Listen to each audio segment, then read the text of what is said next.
organise it all for us.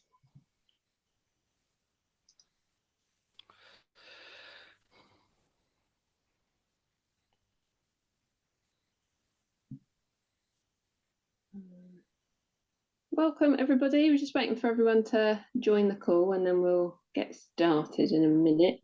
Stephen, do you want to pop yourself on mute for a sec until we try hand over to you? That would be useful. Thank you very much.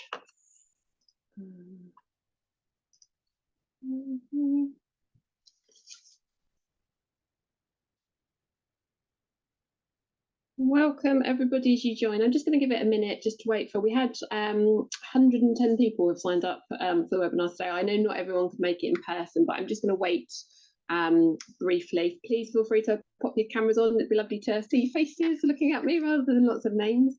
If you're comfortable doing that, please do so, but keep yourselves on mute for the minute. And then we don't get lots of kind of background noise. Wait for another kind of minute or so, I think, and then we'll get started.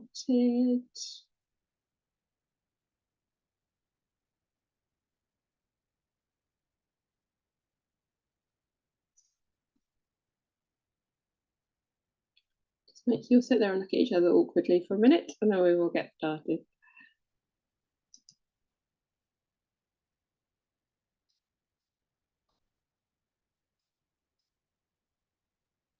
If whilst we're waiting, please feel free to introduce yourself in the chat. Let us know where you're coming from in terms of location. It's like Dave's on the move. But in terms of location, what's drawn you to coming and joining the webinar, that'd be great to know as well. I'm just going to give it just a couple more seconds and then I'm going to get started because I don't want to hold everyone up since we're here. Sort this out.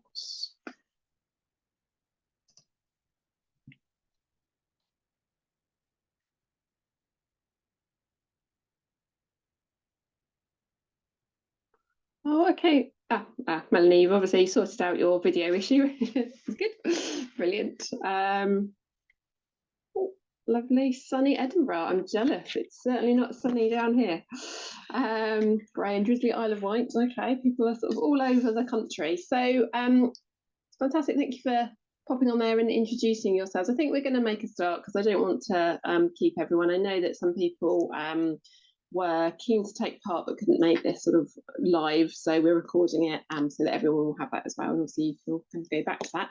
Welcome everybody to the webinar today.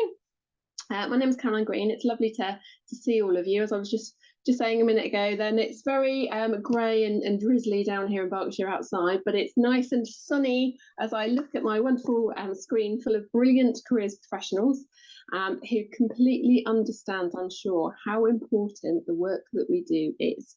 And today is all about convincing everybody else about that and how we go about that. For those of you that I've not met yet or not met with this hat on, I've got my CDI hat on today. My name is Caroline Green. As lots of you will know, I'm an RCBP, so I run my own business as a careers professional, but I'm also working for the CDI at the moment 2 days a week as their new content and campaigns manager. So I'm really excited. We've been kind of working a lot behind the scenes to put together our first sort of ideas of what a campaign needs to be for the sector and what that should look like.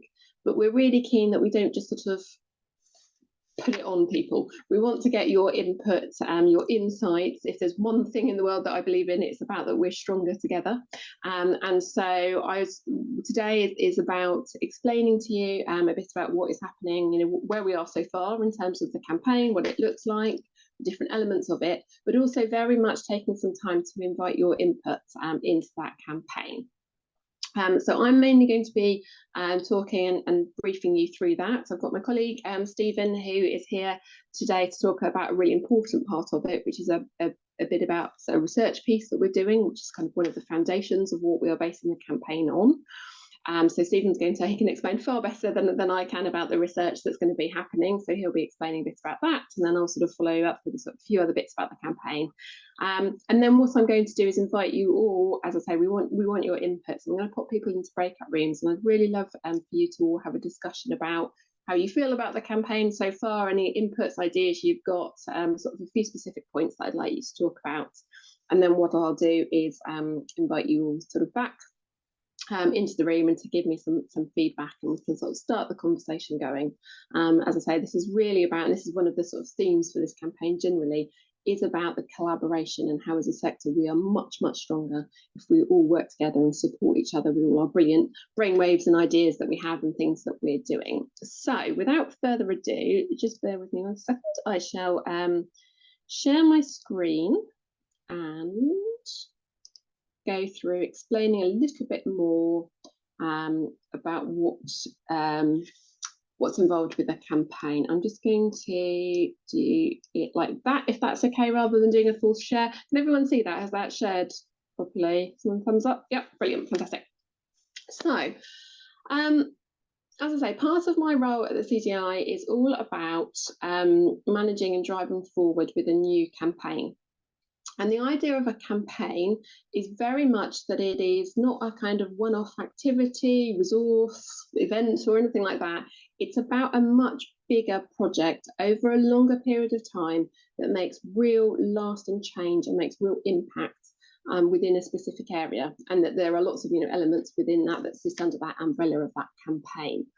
So it's important to keep that in mind as we sort of think about this campaign as a whole thing, and I will take you through the different elements of the campaign.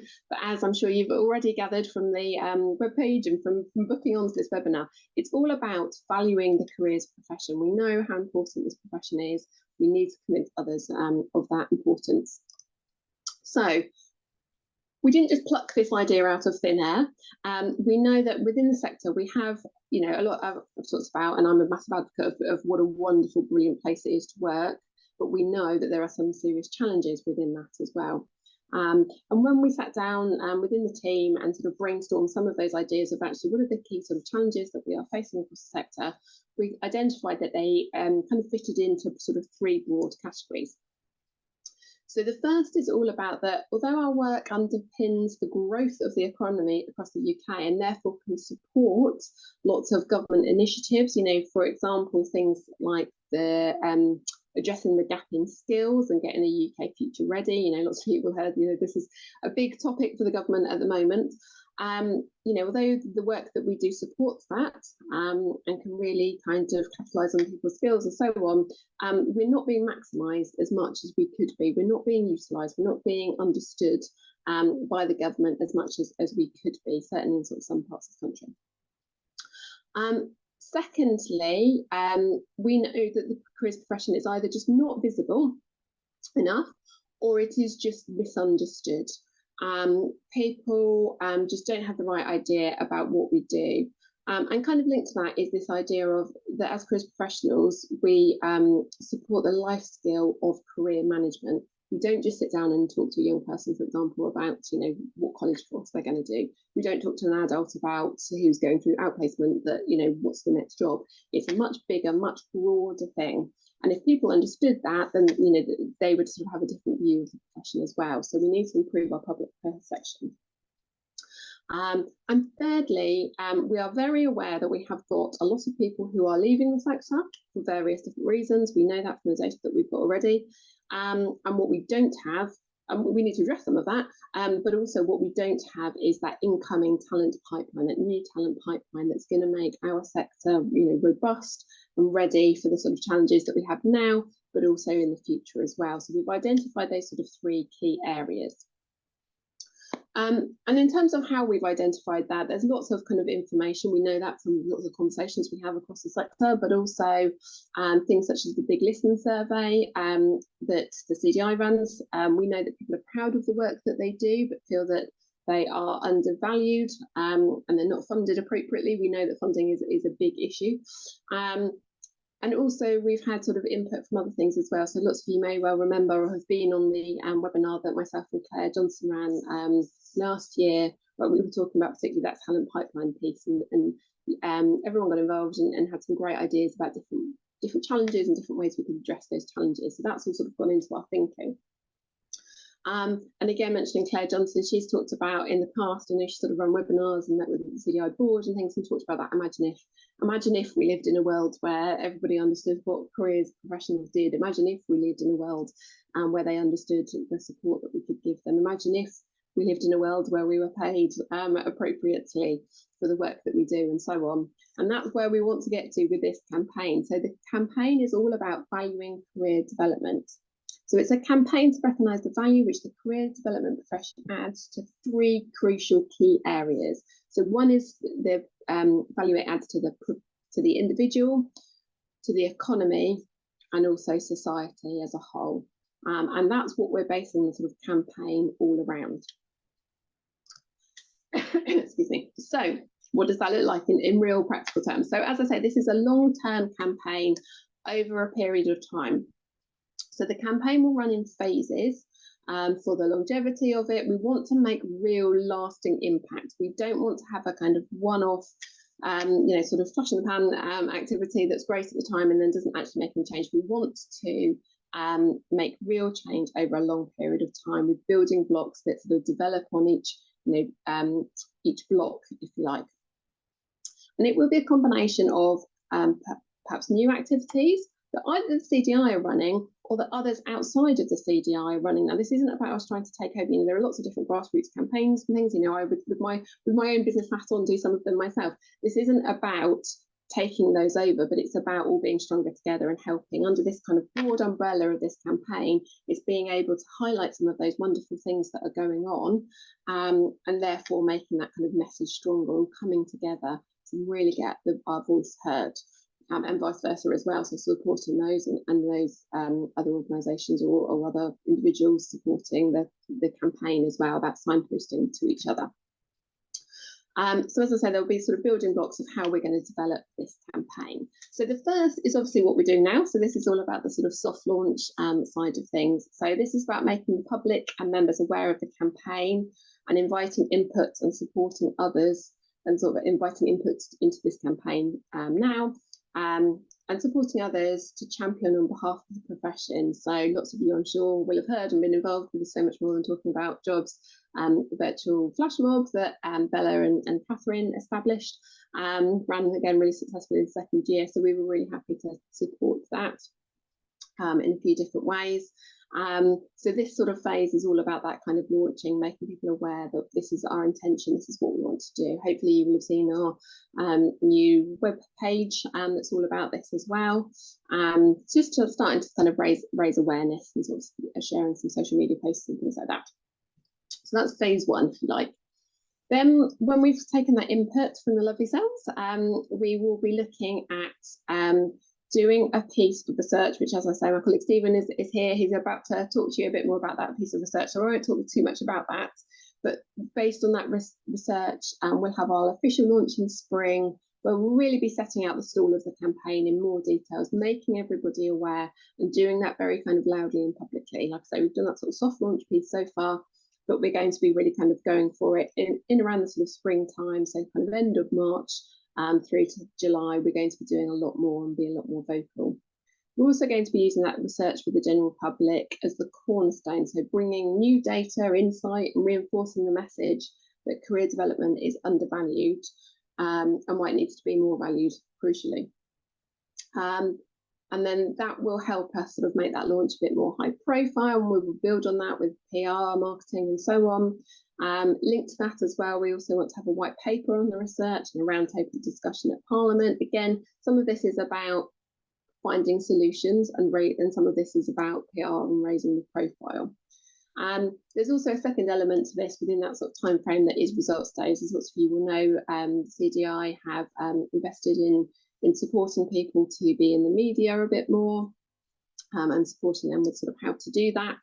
And we are investing more as well in terms of PR, so that hopefully, we'll have more PR generally throughout the year. But obviously, results dates are a time that the media are more likely to come to us as careers professionals. And we want to encourage that and shout about that, but we also want to make the world aware that we don't just talk about results, and we don't just support students. We have a much kind of broader remit than that across the sector. So without further ado, since we're talking about research, I'm going to hand over, as I say, my colleague Stephen is here today to talk to you a little bit more about what that research actually will entail. So Stephen, over to you. Here's your slide. Okay, thanks Caroline, and hello everybody.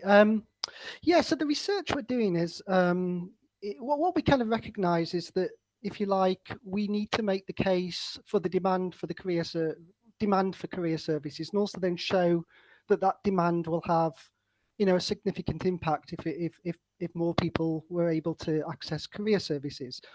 So that's the sort of fundamental motivation for the piece of research. So what we'd like to do is go out and measure the perceptions across the great British public on and get evidence for the extent that people have career challenges is question one. Their ability to address those career challenges, which is sort of question two, and then beyond that, what's the challenge then for the sector to sort of position itself to address those challenges?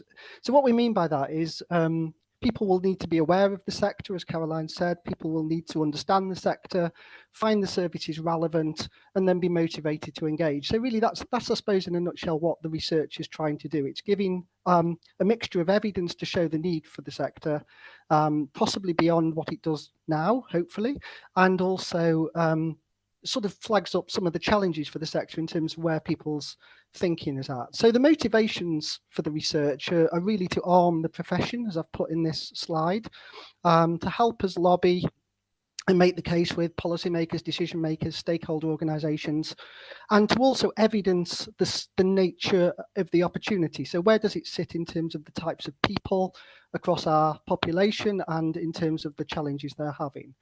So they're the motivations for the research. We'd like to get a sort of, there's a few objectives out of it. The top two are the key ones for us. I think it will give us further understanding of where the sources of value could lie for the profession, not only lie today, but where they could lie, where are the gaps that the profession could move into, what are the opportunities, what are the needs that people have, perhaps not always explicitly stated.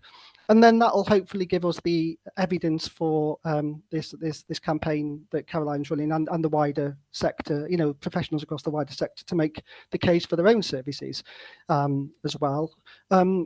Alongside that, I think we can probably get some KPIs and benchmarks, and also hopefully provide, you know, the research will be broad. It won't be always overly deep. It won't have the chance to always understand the dynamics of situations or how things came into being or necessarily what the solutions are, but it will hopefully motivate others to, you know, to pick up the threads of this research and go on and do further studies themselves. So the research itself, we will at some point hopefully be looking at younger age groups too, but we're starting off with adults because it gives us a chance to look retrospectively at sort of life paths of people. We're hoping to get at least 2,000 people. It'll be basically nationally representative, and we'll kind of boost the sample, obviously, for certain underrepresented important groups as best we can within that. And we'll be looking, as I say, to understand the aspirations and challenges of people, their attitudes and awareness of careers guidance, and indicators, if we can, of social benefit. That might be a little bit difficult, but we'll be understanding effectively, as I say, the challenges and the opportunities for the sector. And as Caroline's already said there, there's going to be a lot of various deliverables out of this, you know, a report, campaign, papers, webinars, hopefully an open data set, and, you know, potentially things like input into training and accreditation too. Okay, that's me done. Thanks, Caroline. Brilliant, thank you, Stephen. So I knew he could explain it better. I'm really excited about this piece of research. I think it's going to be really interesting, and I think it's a really important thing to do in terms of to kind of inform us. But there's probably going to be a lot that we know already, but having that bit of data there as evidence, and as Stephen sort of mentioned, the different sort of KPIs of then actually how does that look again in the future and so on, is going to be really interesting to see. So next part of the campaign then, so using that research data, as I say, we'll use that as sort of part of the launch.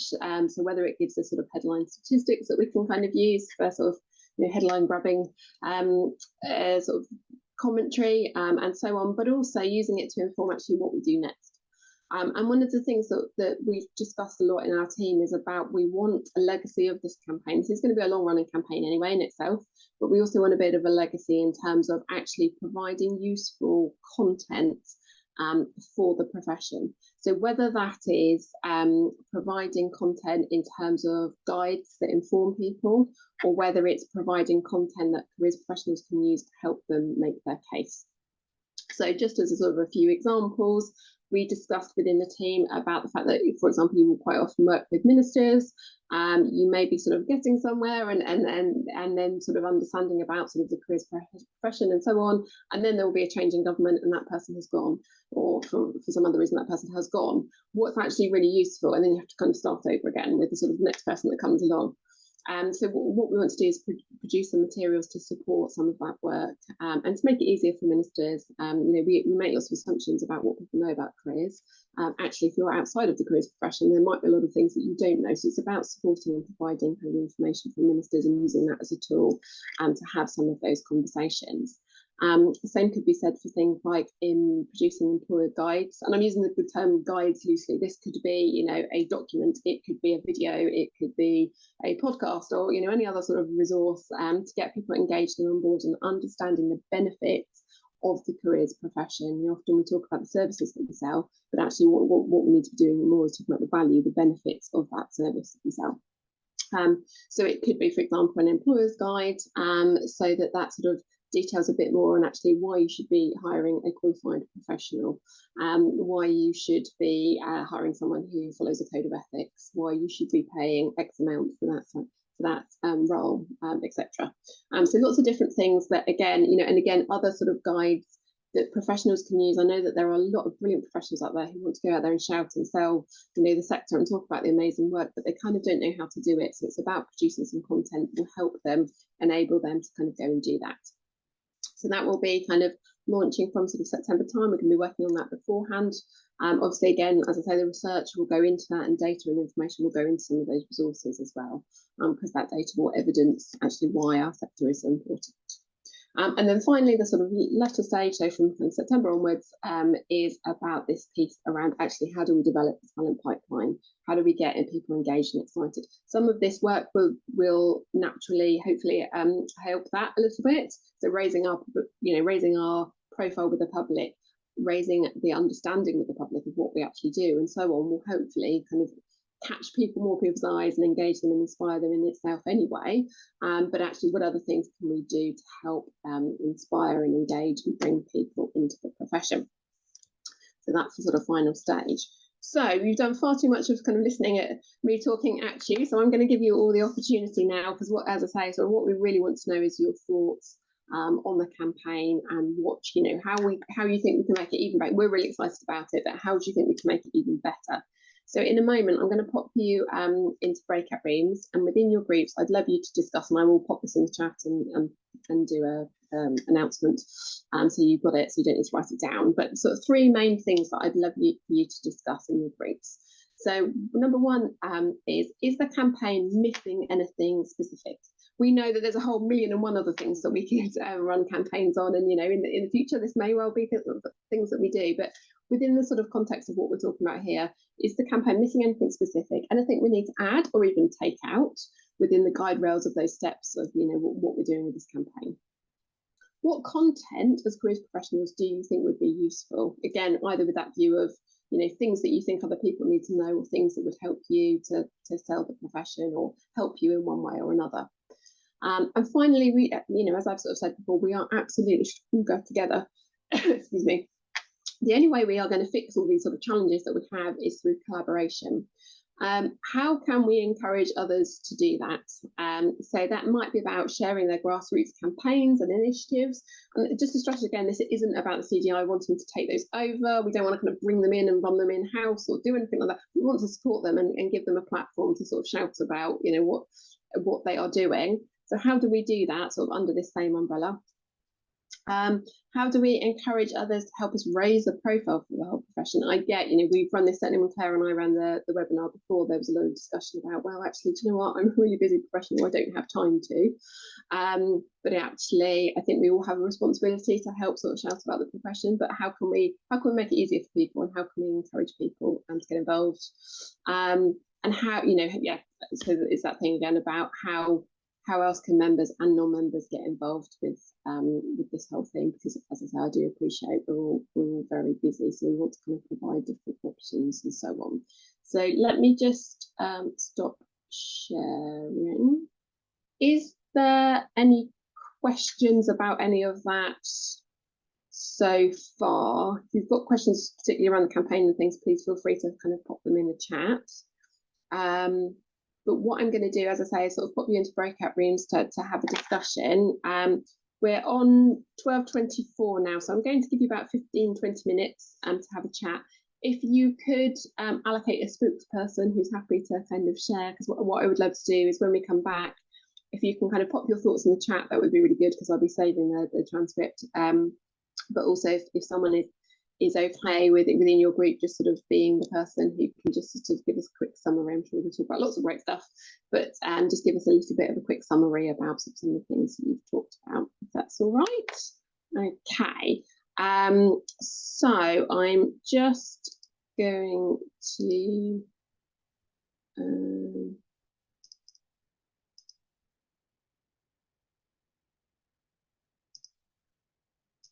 create.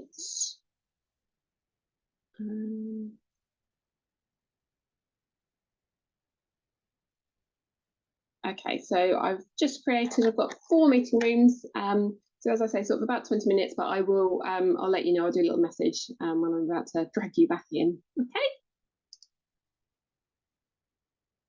Right, they're all open now, so you should be able to join. If anyone hasn't done it before, it will just pop up on your screen, and just click that you're okay to join.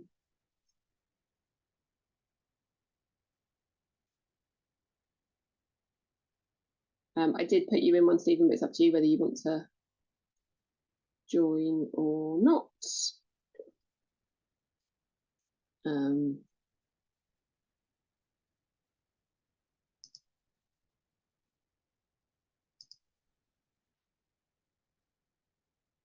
Okay, right, everyone's done. Ashley, I don't know if you want to, if you can pause the recording whilst everyone comes back.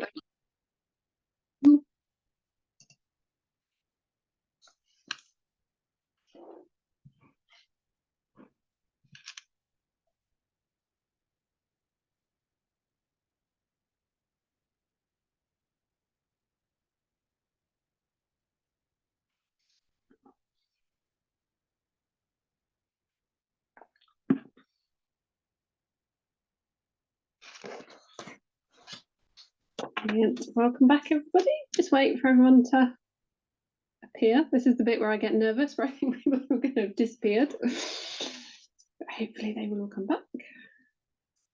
Were you all one group? Am I guessing? Who's your sort of spokesperson?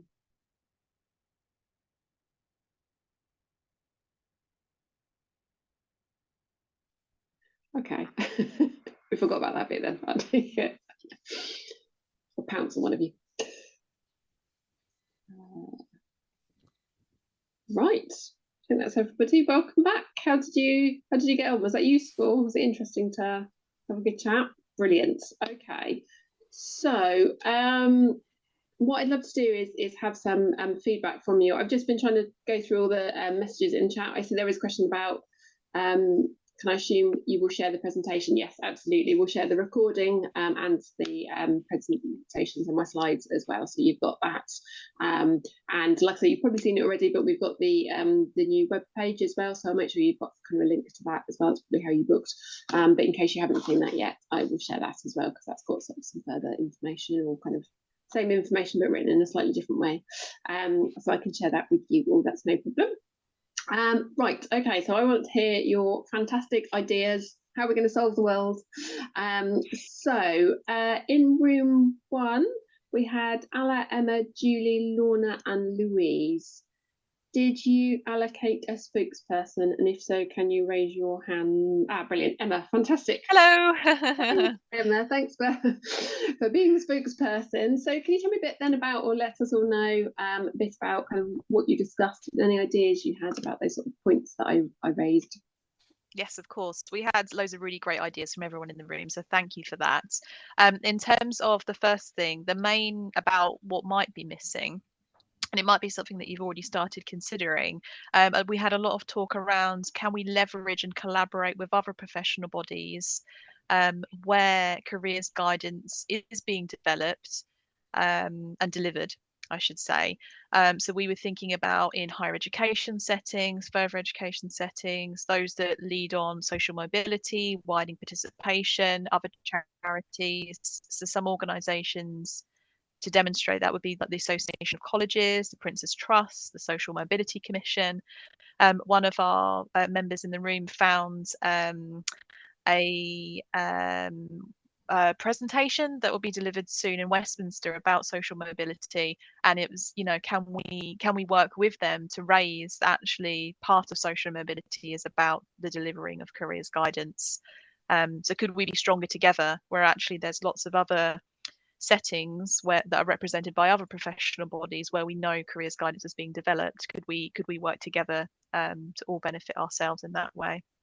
Yeah, I think that's a really good point. We have to sort of discuss that, I think, to a point, but actually I think you're right, there's lots of other organisations that perhaps don't necessarily sit within the career sector, but that we have sort of that overlap with, that we can kind of help support.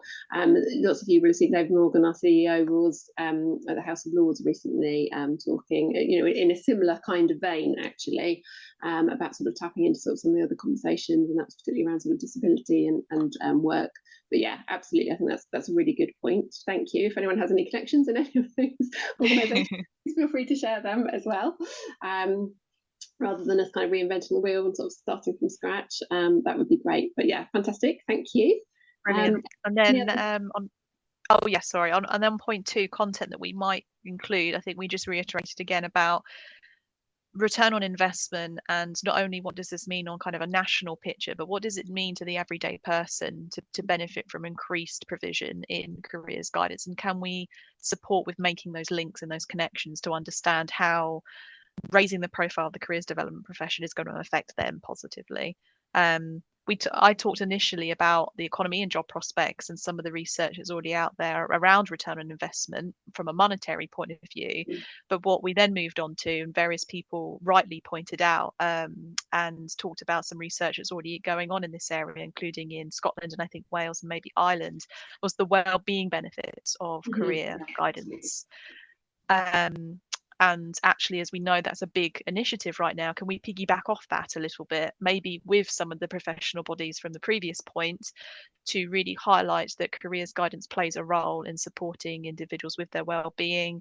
We talked about in general in the population, but we talked about specific populations as well, such as higher education students. We know there's a lot of focus on and really sad cases in the news about students that are struggling with their well-being.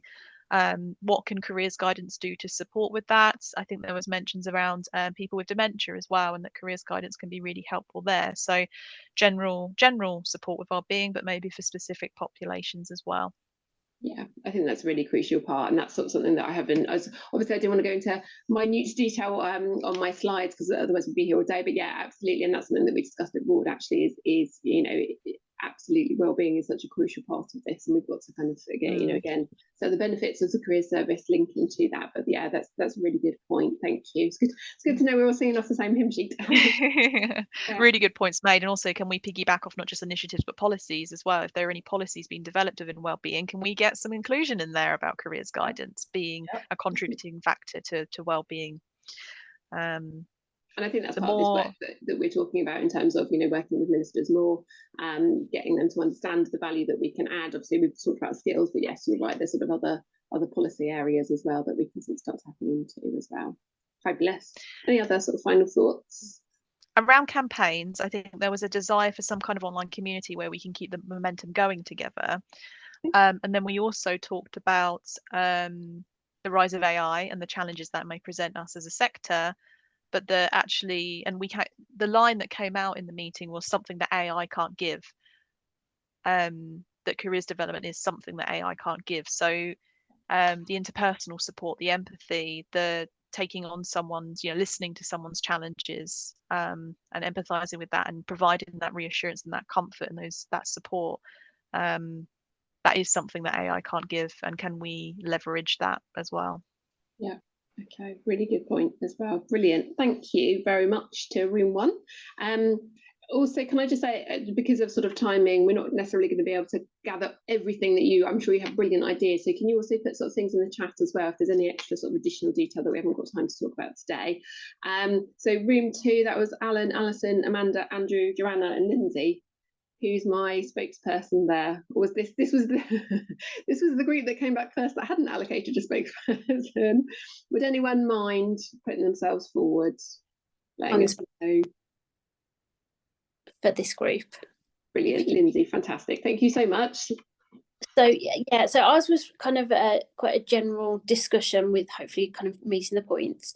I think the kind of initial one was looking at the campaigns that we can align with, and things that are coming up. So the lifelong learning entitlement that's starting next year, which is looking at the notion of learning being for life and not just kind of the normal steps. The DFE All About Skills campaign, and we're talking about that often skills are talked about more than careers, and that kind of people often find it difficult to talk about the skills or identify them, particularly transferable ones. And actually that's something that as a professional we can support them with. Again, probably linking to AI, that isn't necessarily a conversation that AI can have with somebody. So looking at linking to other things. And then we talked about, our work being valued, excuse me, and kind of getting everyone to, again, kind of from all different sectors within careers, to look at the guidance skills that we use and just look at why we actually add value. Because I think it was discussed that we sometimes can't say how we add the value, or we struggle to describe it and put into words. So kind of, I suppose, getting everybody to kind of sing off the same hymn sheet together and support it. And kind of linking to that a little bit is kind of whether other professionals value us, and whether there could be some research into this, to then kind of work with collaboratively. And we were talking about kind of, quite often things about careers are mentioned, but nobody kind of says about careers advisors or how they can support. So, there's lots of things in the media about apprenticeships and them being advertised, but there's no mention of, if you talk to a careers advisor, they could support you at looking for the right apprenticeship, or, helping those applications, that side of it. And kind of, again, linked to that is kind of people think they can be careers advisors without having the training. So kind of taking back our professionalism. Because, I think we all had examples of where people said, oh, well, I can do that. I've kind of done careers in the past, or, and it's actually given some information, or, been in charge of work experience or something like that. It's control of that professionalism, that actually we are all qualified and we have got those skills. And then I think the final one that we kind of mentioned was taking the negative experiences back, because, again, we're all here. My careers advisor said that I could never X, Y, or Z, and actually, flipping that to make it more positive of, what do we wish that we knew at 15 that we know now, and actually starting those conversations, and then kind of as professionals we can come in and support those conversations. So it's kind of trying to flip those negative experiences. Brilliant, thank you. Yeah, you've got my head buzzing away already with lots of different ideas, because absolutely, yes, I think that's some really good points, and some of that is sort of things that we're sort of already thinking about and tapping into. So it's great, again, to sort of see that we're all kind of thinking along the same lines. Something I sort of haven't mentioned that we are working on very much is a big kind of content project in terms of the website, and adding more information. Obviously, we've got some information on there already about things like, what a careers professional does and about the register and so on, but we're sort of redoing some of that as well, so that it will be that sort of stronger message of actually, why it's important to have a profession and what that actually means. More information on there. So if you are an individual and thinking, actually, I need some help with my career, that this is the vision, that person will go to the CGI website, they will find that information, they will understand that we are a profession and why they should go to a professional person and be asking about their qualifications and so on. So absolutely, that's really important, and that's all going to be on there.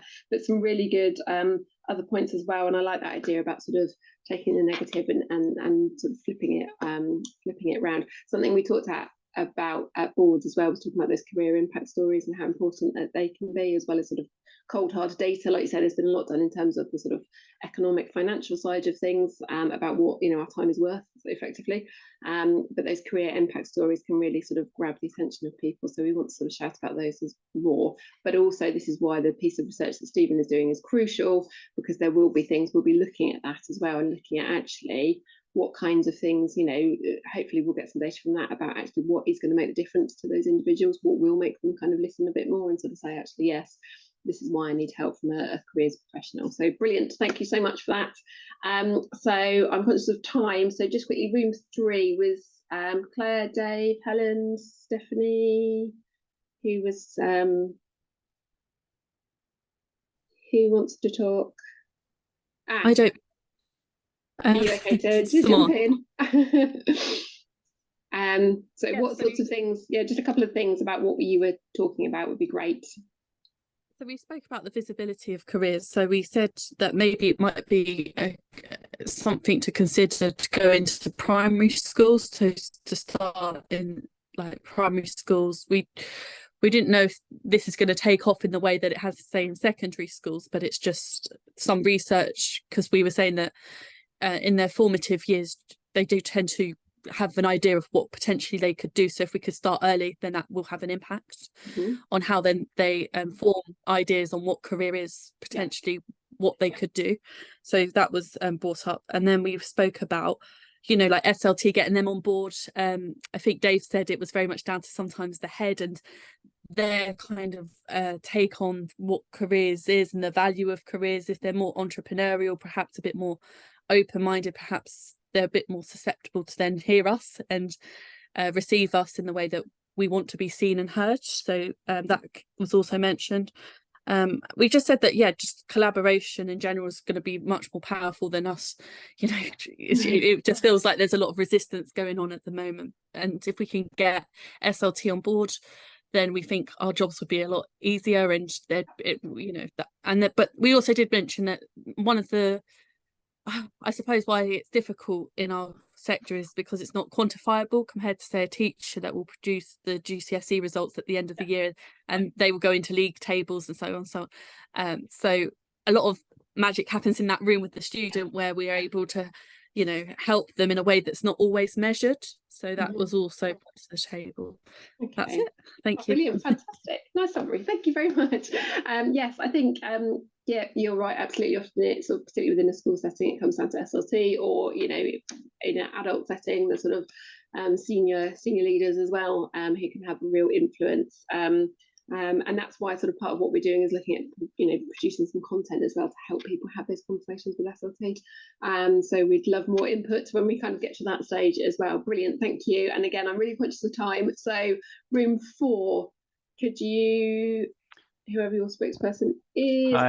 I was acting as scribe. I mean, do you want me just to email you the feedback rather than take up time now? Is that? You can do, or just give us one highlight, Peter.